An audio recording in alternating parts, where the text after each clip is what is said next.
Welcome back. Time now for news from the left on this Friday night. LA's woke district attorney George Gascon suspending one of his own prosecutors for misgendering a trans child molester and accused killer. That's right.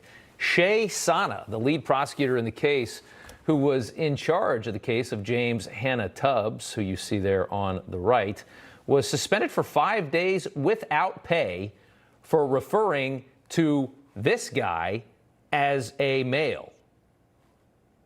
I think he's right. He argued Tubbs attempted to use gender identity to game the system, which apparently made uber-lib George Gascon uncomfortable. But there may be more to this story. Shea Sana, the prosecutor, tweeted today, "I was suspended for speaking out against the Gascon administration. Misgendering Tubbs while informing them that they were being played is just their excuse for the suspension." So here's what's really going on. Tubbs allegedly began identifying as female after he was arrested in connection to a 2014 child molestation case when he was 17 years old. After pleading guilty last year to attacking a 10-year-old girl in a bathroom stall, he only received 2 years in juvie and didn't have to register as a sex offender because Gascon refused to prosecute him as an adult because he's probably because he's trans.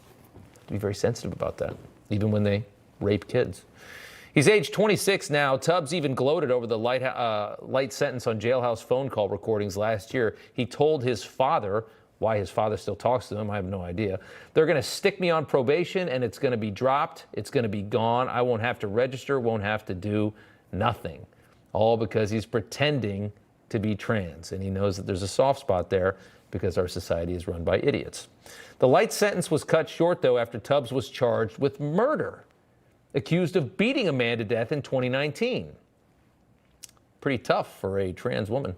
Tubbs is currently being held on $1 million bond, and George Gascon suspended his prosecutor because he misgendered that guy. Welcome to LA. Next up, this year's Oscars will now feature a crisis team in case Will Smith shows up again. The infamous slap scene across the world is the reason why. Smith lost it after the comedian made a joke about his wife going bald. It was actually a hilarious joke.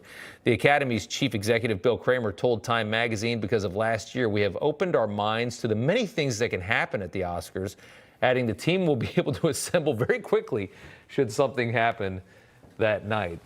Academy Awards are scheduled for March 12th. Jimmy Kimmel will host this year. That means it's going to suck. You don't have to watch it. Just watch me on Monday and we'll make fun of it together. Next up, a Pixar executive just can't seem to understand why Disney's Lightyear movie flopped in the box office last year. Pixar's chief creative officer told entertainment site The Wrap what went wrong was that the Toy Story spinoff was just too abstract for audiences to handle.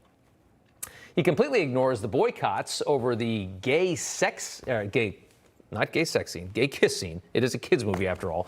That Disney forced into the film just to appease woke radicals that work at Disney. He never once mentions that in the interview. He just says it was too abstract. In reality, Disney was asking regular Americana who just want to be entertained with a popcorn flick and give their kids something to do for 2 hours so they don't drive them crazy. Well, they're asking those people to be force-fed a narrative and then pretend to enjoy it after spending $18 a ticket. And you know what? That's just a little bit too much. Finally, Nancy Pelosi, in complete adoration of George W. Bush. The former House Speaker gushed over the former president today at an event marking 20 years since Bush launched his AIDS relief program. The Bush family is because of their humanity, their faith, their generosity of spirit, their compassion. Once again, it's an honor to be associated with President Bush in this. I mean, can you imagine? It's an honor. The greatest family that's ever lived, from Nancy Pelosi. The one thing that Trump clearly exposed in this country is that the Bush dynasty, the Obamas, the Clintons, all of these people are kind of really on the same team. I equate it to like in sports, when you've got two football teams on the field killing each other out there and the people in the stands are going nuts and they're fighting in the stands. And then you realize that, oh yeah, Tom Brady and Peyton Manning are buddies and they hang out on the weekend. Meanwhile, everybody in the stands hates each other. It's kind of like that. They're all on the same team. Trump was the outsider that came in and shook the whole thing up. They're all big government globalists, and then all of a sudden you get a populist in there, and that's why Trump had to be eviscerated. That's why they had to take him down. That's why they were so desperate to. Now you have Nancy Pelosi saying George Bush was the greatest guy in the history of the world. It tells you a lot, doesn't it?